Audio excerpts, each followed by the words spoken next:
दोस्तों अभी मेरे एक फ्रेंड ने 1.5 महीने के अंदर में 2.5 लाख रुपए का नुकसान किया एक नया बिजनेस स्टार्ट करके। जबकि उसकी बिजनेस सही से चल रही है, लेकिन फिर भी 1.5 महीने के अंदर में उसको 2.5 लाख का नुकसान हुआ है। ये हुआ कैसे? अगर वो चाहता तो 2.5 लाख के नुकसान को आराम से बचा सकता था, लेकिन फिर भी उन्होंने बहुत सारी गलती की, जिसकी वजह से उनको 2.5 लाख का नुकसान हुआ। तो अगर आप नया बिजनेस स्टार्ट करना चाहते हो तो इसको जानना जरूरी है, क्योंकि ये मिस्टेक्स बहुत ज्यादातर लोग करते हैं, क्योंकि स्टार्टिंग में उनको नॉलेज नहीं होती कि करना क्या है। दोस्तों एक्चुअल में उसका बिज़नेस आइडिया बिल्कुल सही था। वो अगर इसको सिंपल तरीके से करता, तो वो चाहे सक्सेस हो सकता था और उसको 1 पैसा नुकसान नहीं होता, बल्कि उसकी प्रॉफ़िट होती। लेकिन फिर भी वो नुकसान कर दी क्योंकि उसने बहुत बड़ी गलती करी है। और मैं ये चाहता हूँ कि आप मेरे व्यूअर्स हो, आप ये बिल्कुल गलती ना करो। इसलिए ये वीडियो मैं आज आपके लिए बना रहा हूँ। क्योंकि दोस्तों जब कोई भी इंसान नया बिज़नेस स्टार्ट करना चाहता है ना, तो बहुत सारी गलती करता है। अगर वो उस गलती को चाहे, तो वो रोक सकता है, बच सकता है उससे। और ऐसे मोमेंट में उनकी इन्वेस्टमेंट भी थोड़ी-सी बच सकती है। लेकिन फिर भी लोगों को नॉलेज नहीं होने के कारण अपना पैसा डुबा देते हैं।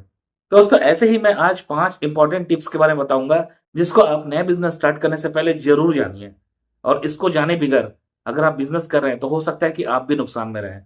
और इसमें से पॉइंट नंबर 3 और पॉइंट नंबर 4 ये बहुत ज़्यादातर लोग करते हैं इस गलती को, और उनका पैसा नुकसान हो जाता है। इसलिए अगर आप नुकसान नहीं करना चाहते अपने पैसे को, तो प्लीज़ वीडियो को पूरा ज़रूर देखिएगा।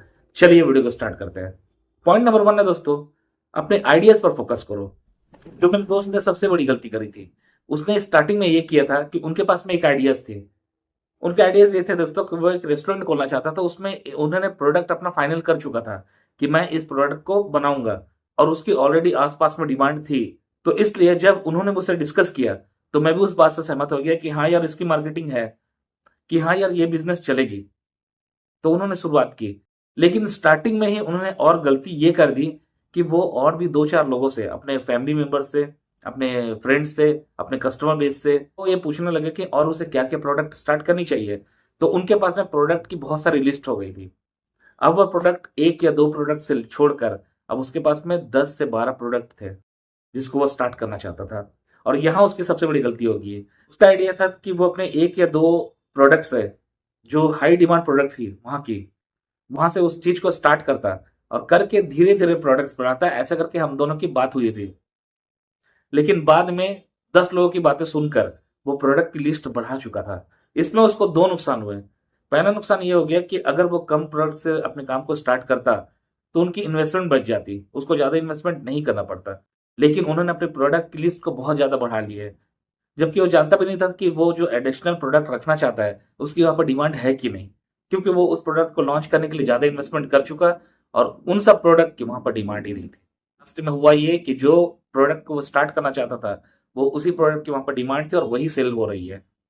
बाकी की डिमांड नहीं थी, तो उनका जो पैसा है, वो वेस्ट हो गया। और ये थी दोस्तों उसकी स्टार्टिंग स्टेज, जिसमें उसको कुछ पैसा नुकसान हुआ। अभी नुकसान यहीं खत्म नहीं हुई और आगे भी है। अब आते हैं पॉइंट नंबर 2 पर। पॉइंट नंबर 2 है दोस्तों, टूल्स का इस्तेमाल करें।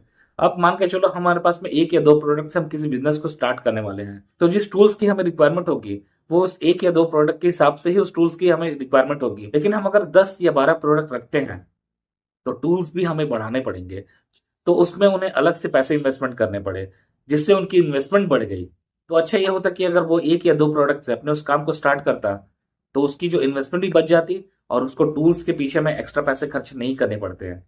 और सिर्फ ये उनकी अकेले की गलती नहीं है, बहुत सारे लोग हैं इस तरह की गलती करते हैं कि बिज़नेस स्टार्ट करने से पहले ही बहुत सारी लिस्ट बना लेंगे और अपने खर्चे को वो जाने-अनजाने में ही खुद इंक्रीज़ कर लेते हैं। अगर वो चाहे तो 1 या 2 प्रोडक्ट, और बहुत ज़्यादा हो तो 3 या 4 प्रोडक्ट से अपने बिज़नेस को स्टार्ट कर सकते हैं। बाद में धीरे-धीरे जिस चीज़ की रिक्वायरमेंट बढ़ते चली जाएगी, उस चीज़ को वो आराम से बढ़ा सकते हैं। बात करते हैं दोस्तों पॉइंट नंबर 3 की, और ये बहुत इंपॉर्टेंट पॉइंट है। वो ये है कि दोस्तों कोई भी इंसान बिज़नेस स्टार्ट करना चाहता है, अगर वो चाहे तो बहुत कम बजट के साथ में किसी बिज़नेस को स्टार्ट कर सकता है। क्योंकि स्टार्टिंग में जो बिज़नेस है, उसे बहुत स्मॉल स्टेज से स्टार्ट करना चाहिए।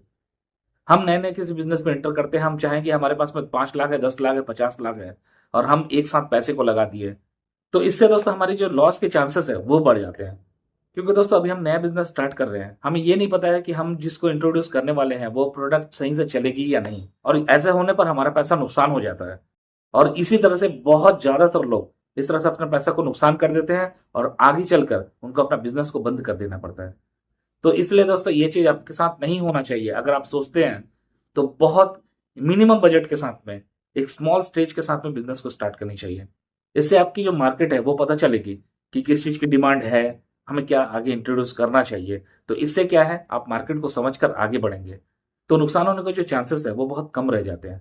अब मान के चलो हमारे पास में 5-10 लाख रुपए नहीं है, अगर हम बहुत कम पैसा लगा किसी बिजनेस को स्टार्ट करें, अगर नुकसान होना भी रहेगा स्टार्टिंग में ही, तो हमारे वो कम पैसे हैं वही वेस्ट होंगे, वही डूबेंगे। बाकी पैसे को हम बचा सकते हैं। इससे ये पता चल जाए कि हम उस बिजनेस को कर पाएंगे कि नहीं, और इसीलिए हमें छोटी शुरुआत करनी चाहिए।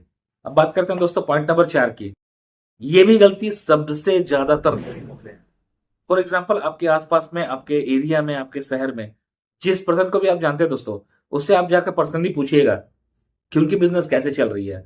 उसमें से 90% लोग बोलेंगे कि बिजनेस अच्छी नहीं चल रही है। लेकिन जब आप उनसे ये पूछेंगे कि बिजनेस को चलाने के लिए आप क्या एफर्ट डाल रहे हो, तो आपको रिजल्ट मिलेगा 0। अपने बिजनेस को चलाने के लिए कोई एफर्ट नहीं डाल रहे हैं, क्योंकि ज्यादातर लोग इस तरह से ही बिजनेस कर रहे हैं और बिजनेस को नुकसान करके बैठ रहे हैं। आप मार्केट एरिया में चल जाओ, आप लाइन से अगर 100 दुकानें हैं, 100 दुकानों में आप देखेंगे कि 70 से 80% लोग जिसके पास में कस्टमर नहीं है, वो बैठ के रील्स देख रहे हैं, मूवी देख रहे हैं, मोबाइल गेम खेल रहे हैं, या वहां बैठ रहे हैं, गपशप कर रहे हैं आसपास के दुकानदारों के साथ में। तो इस तरह से लोग बिहेव करते हैं। जबकि इंपॉर्टेंट बात यह है कि बिजनेस चले या ना चले, हमें मार्केटिंग पर फोकस करनी चाहिए। हम शांति से बैठे रहेंगे तो कस्टमर चल के हमारे पास में नहीं आने वाले। हमें कस्टमर को बुलाने के लिए नए नए तरीके ढूंढने होंगे, और इस बात को लोग समझते नहीं है। जो इस बात को समझ सकते हैं वो अपना सही एफर्ट डाल रहे हैं और अच्छा खासा पैसा कमा के निकल रहे हैं। लेकिन जिसको बिल्कुल नहीं पता है, वो सिर्फ टाइम पास कर रहे हैं। उनको ये लग रहा है कि हमें जस्ट दुकान खोलनी है, दुकान खोल के हमें बैठ जानी है, कस्टमर खुद ब खुद चल के आएंगे। नहीं दोस्त, किसी को गरज नहीं है कि वो चल के आपके पास में आए। उनको कोई रीजन दो कि वो आपके शॉप पर क्यों आए। जब तक आप उनको कोई रीजन नहीं दोगे कि आपके पास में कोई चलकर क्यों आएगा, तब तक आपकी दुकान चलने की संभावना ऑलमोस्ट नहीं रहेगी। इसलिए हमें एफर्ट डालना होगा, और इस बात को समझो और अप्लाई करो। उसके बाद में देखो कि कस्टमर बेस आपकी दुकान में आने लगेंगे। अब बात करते हैं दोस्तों पॉइंट नंबर 5 की। ये भी बहुत इंपॉर्टेंट है। बहुत लोगों को मैंने देखा है कि अचानक से मार्केट उठती है और बहुत सेल आउट होती है। होने के बाद में अपने बिजनेस से जो प्रॉफिट वो कमाते हैं ना, उसको अपने बिजनेस में नहीं लगा के अपने पर्सनल एक्सपेंसेस में लगा देते हैं। कोई घूमने निकल जाते हैं, कोई अपने घर में कुछ सामान खरीद के लेके आ जाते हैं, कोई अपने उससे अपने शौक पूरे कर रहे हैं। तो ऐसा नहीं चलता है दोस्त। आपने बिजनेस से जो प्रॉफिट कमाया है उसको बिजनेस में लगाना होता है। दोस्तों मान के चलता हूँ कि मेरा एक कपड़े का बिजनेस है। मैंने स्टार्टिंग में 100 टी शर्ट के साथ में किसी काम को स्टार्ट किया। अभी मान के चलो मेरी इन्वेस्टमेंट लग गई 1 लाख रुपए। अब 1 लाख रुपए के प्रोडक्ट मेरे पास में है, उसको मैं सेल आउट करता हूँ 1,10,000, 1,20,000 में। उसके बाद में जो पैसे आते हैं 20,000 रुपए प्रॉफिट। तो अगर मैं उसको इन्वेस्ट करूंगा अपने बिजनेस में, तभी तो उसकी वैल्यूएशन बढ़ेगी। अगर मैं 1 लाख के प्रोडक्ट में इन्वेस्टमेंट करके 20,000 जो प्रॉफिट आए, 10,000 जो प्रॉफिट आए, अगर मैं उससे अपने पर्सनल एक्सपेंसेस कर दूंगा, अपनी जरूरतों पर खर्च कर दूंगा बाहर, तो मेरे वो जो प्रोडक्ट है वो तो लास्ट तक 1 लाख के ही रह जाएंगे दोस्त। तो इसमें से मैं अपने प्रोडक्ट को बढ़ाऊंगा कब, और इससे मेरी बिजनेस बढ़ेगी कब। इसलिए इंपॉर्टेंट है कि बिजनेस से जो कमाया, जो प्रॉफिट कमाया है, उसको री इन्वेस्ट करना। आज आपके पास में 1 लाख रुपए है, उसको री इन्वेस्ट करते करते उसी से ही 1.5 लाख, 2 लाख बनाना है, उसी से ही 4 लाख बनाना, और उसी को ही री इन्वेस्ट कर करके 10 लाख तक लेके जाना है। धीरे धीरे वही बिजनेस आपको करोड़ रुपए देकर जाएगा। तो इसको समझो। इसको जो नहीं समझ पाता है वो अपने बिजनेस को नुकसान कर देता है, जो समझ पाता है वो आगे निकल जाता है। और यही फर्क है 99% लोगों में और 1% लोगों में।